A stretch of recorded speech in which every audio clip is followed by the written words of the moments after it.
Hello everyone, welcome back. So अभी nerve muscle physiology में हमारा जो आगे का टॉपिक है वो है वैलेरियन डीजनरेशन। तो हम ऑलरेडी देख चुके हैं कि पिछले वीडियो में कि वैलेरियन डीजनरेशन किस टाइप ऑफ नर्व इंजरी में होता है। तो आंसर इज एक्सोनॉटमेसिस। तो ये पॉइंट हमारा सेल्फ एक्सप्लेनेटरी है, ठीक है। ये सेकंड वाला कि axonotmesis type of nerve injury में हमारा वैलेरियन डीजनरेशन होता है, ठीक है। Now what how do you define Wallerian degeneration? तो Wallerian degeneration it describes the changes that occurs after the separation of axon. मान लो एक्सॉन सेपरेट हो जाए या फिर थोड़ा सा एक्सॉन को डैमेज हो रहा है, तो वहाँ पे जो चेंजेस होंगे वो एक्सोनॉटमेसिस में कवर होंगे और उसको हम वैलेरियन डीजनरेशन बोलेंगे।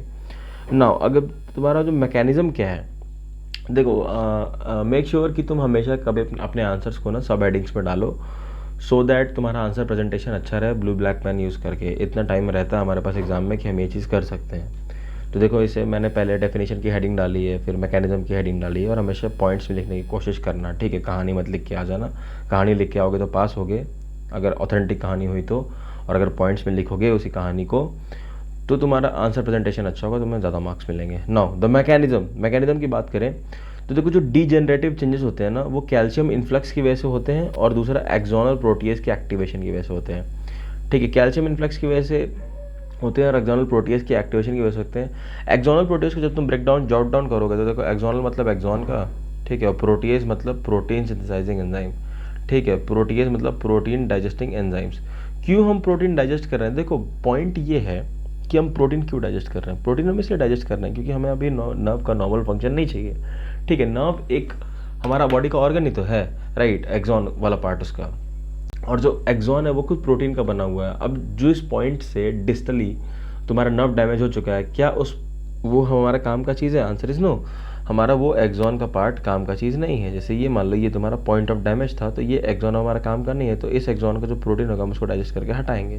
तो इसलिए हम एक्सॉनल प्रोटीएज को एक्टिवेट कर देते हैं। अच्छा, अभी जो हम पढ़ेंगे ना कि हमारे जो चेंजेस होते हैं वो अलग अलग सेगमेंट के लिए पढ़ेंगे। जैसे कि मान लो अगर ये तुम्हारा पॉइंट है जिस पे तुम्हारा एक्सॉन डैमेज हो रहा है, तो उसके प्रॉक्सिमली जो सेगमेंट होता है उसको हम प्रॉक्सिमल सेगमेंट बोलते हैं, यानी कि टूवर्ड्स द साइटोन। अगर टूवर्ड्स द साइटोन या फिर सेल बॉडी है तो उसको हम प्रॉक्सिमल सेगमेंट बोलते हैं, और जो इसके डिस्टली होता है segments towards the terminal knob, उसको हम डिस्टल सेगमेंट बोलते हैं। तो ये चीज़ हमें बेसिक नॉलेज ध्यान होनी चाहिए कि हम प्रॉक्सिमल सेगमेंट और डिस्टल सेगमेंट बोलते किसे हैं, ठीक है।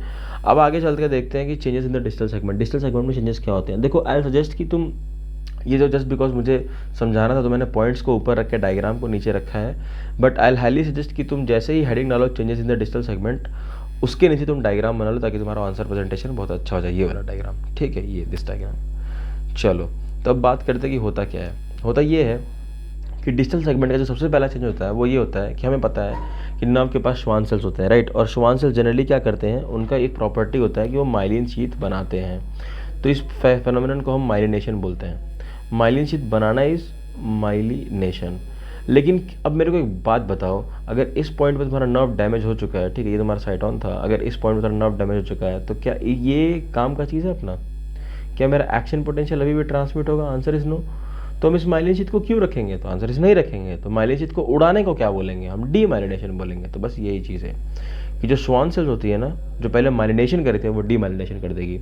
दूसरा चीज़ क्या होता है कि माइलिनेशन से डीमाइलिनेशन करने के दौरान छोटे जो टुकड़े बनते हैं उन टुकड़ों को हमें स्कैवेंज करके हटाना होता है, और उन्हीं चीज़ों को हम क्या बोलते हैं? ओवॉइड्स बोलते हैं। तो दूसरा पॉइंट ये कह रहा है कि formation of ovoids as Schwann cells fragments the myelin. Obviously हम पहले पॉइंट से एसोसिएट कर ले रहे हैं, श्वान सेल ही फ्रैगमेंट करे माइलिन को और वो स्कैवेंज कर देगी उस डेब्रिस को।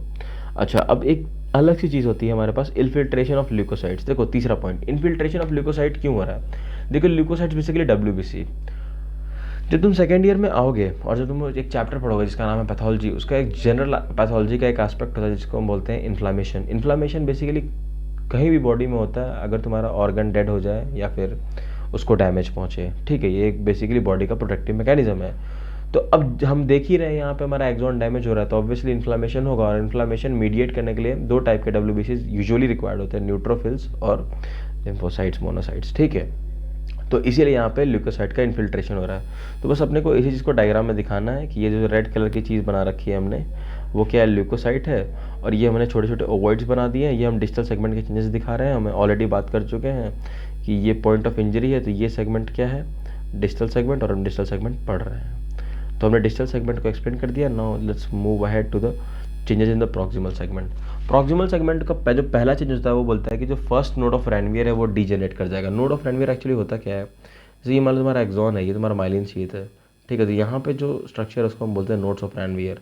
सॉल्टेटरी कंडक्शन में यूज़ होता है, एक्शन पोटेंशियल फास्ट ट्रैवल करता है। ये बेसिक फिजियोलॉजी है जो हम 11th-12th की नीट के लिए पढ़ के आए हैं। तो ये जो पहला नोड ऑफ रैनवियर है ना, ये वाला,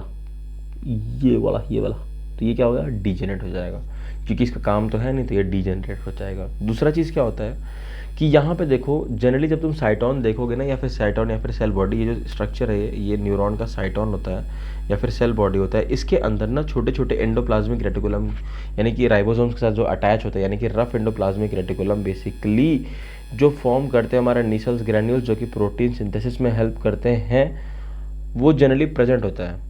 लेकिन क्या होता है, जैसे तुम्हारा एक्सोनोट मैसेज चालू होता है, ये जो नीसल्स ग्रैन्यूल होते हैं ना वो डिस्ट्रॉय होने लगते हैं। तो बेसिकली इसी को हम बोलते हैं क्रोमैटोलाइसिस होता है सेल बॉडी के अंदर। क्या होता है, क्रोमैटोलाइसिस होता है। और क्रोमैटोलाइसिस में एक्चुअली क्या होता है वो मैंने ऑलरेडी एक्सप्लेन कर दिया है कि जो तुम्हारा जो रफ एंडोप्लाज्मिक रेटिकुलम है उसका ब्रेकेज हो जाएगा।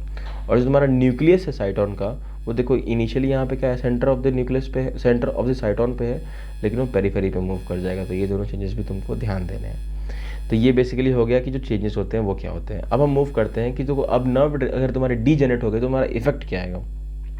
इफेक्ट ये होगा कि देखो जनरली क्या होता है, तुम्हारा ये मान लो प्री सिनेप्टिक नॉब है, ये तुम्हारा सिनेप्टिक लेफ्ट है बीच में, और ये तुम्हारा पोस्ट सिनेप्टिक पार्ट है, और ये हमारा सिनेप्स है। मान लो हमारा कोई केमिकल सिनेप्स है, तो केमिकल सिनेप्स में हम जानते हैं क्या रिलीज होता है, तो न्यूरोट्रांसमीटर रिलीज होता है। न्यूरोट्रांसमीटर क्यों रिलीज होता है, वो एक्शन पोटेंशियल को 1 axon to 2nd axon transmit करने में हेल्प करता है, ठीक है। तो अब अगर तुम्हारा एक्सॉन डैमेज हो गया तो क्या तुम्हारा नॉर्मल अमाउंट में न्यूरोट्रांसमीटर रिलीज होगा, आंसर इज नो। तो यही है कि इफेक्ट ऑफ नर्व डिजेनरेशन में क्या होगा, रिड्यूस्ड या फिर absent neurotransmitter release at the synapse, ठीक है साहब, ये बात समझ में आती है।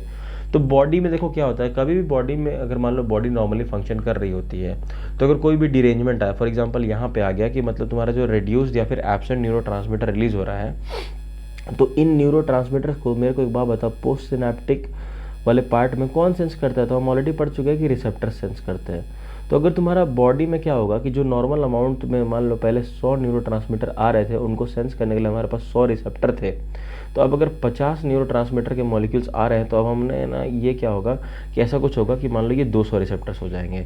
तो कंपेंसेटरी मैकेनिज्म में बॉडी क्या करता है कि जो रिसेप्टर्स का नंबर है ना उनको बढ़ा लेता है, ताकि ठीक है चलो मान लो न्यूरोट्रांसमीटर कम अमाउंट में आए तो हम रिसेप्टर बढ़ा देंगे, तो वो ज़्यादा सेंस कर जाएगा उसको, और हमारा क्या होगा, नॉर्मल काम होता रहेगा, ठीक है। ये तो तब की बात है जब तुम्हारा नॉर्मल फंक्शनिंग था और उसमें डैमेज हुआ, तो तुम कंपेंसेटरी मैकेनिज्म से कुछ ना कुछ हद तक अपना नॉर्मल काम करने जा रहे हो।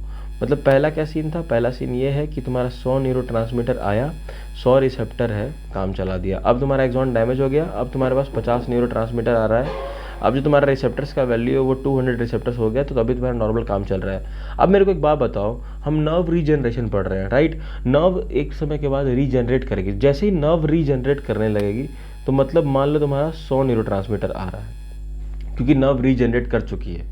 लेकिन बॉडी ने क्या कर दिया है कि अपने जो रिसेप्टर्स हैं ना वो ऑलरेडी बढ़ा दिए हैं, तो अब जो रेस्पॉन्स आएगा ना वो एग्जैजरेटेड रेस्पॉन्स आएगा। और ये बहुत ही एक सेक्सी कंसेप्ट है जिसका नाम है डीनर्वेशन हाइपर सेंसिटिविटी। क्या नाम है उसका, डीनर्वेशन हाइपर सेंसिटिविटी नाम है इसका, ठीक है।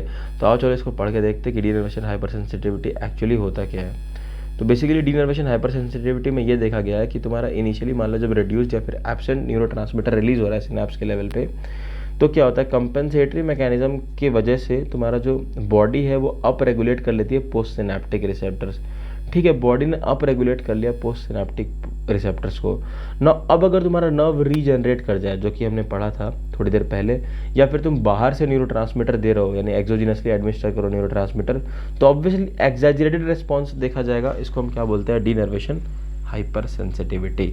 बेसिकली तुम्हारा जो पोस्ट सिनेप्टिक रिसेप्टर है ना, कम न्यूरोट्रांसमीटर आने की वजह से ना वो रिसेप्टर को बढ़ा लेता है, इसको हम हाइपर सेंसिटाइजेशन बोलते हैं। और वो क्यों हो रहा है, बेसिकली तुम्हारा नर्व डैमेज हो रहा है, तो अगर नर्व के डैमेज को यहाँ पे डीनर्वेशन बोलते हैं, और पोस्ट सिनेप्टिक रिसेप्टर्स तुम्हारा क्या और हाइपर सेंसिटाइज हो गया, तो इसको हम डीनर्वेशन हाइपर सेंसिटिविटी बोलते हैं। I hope it helps, thank you.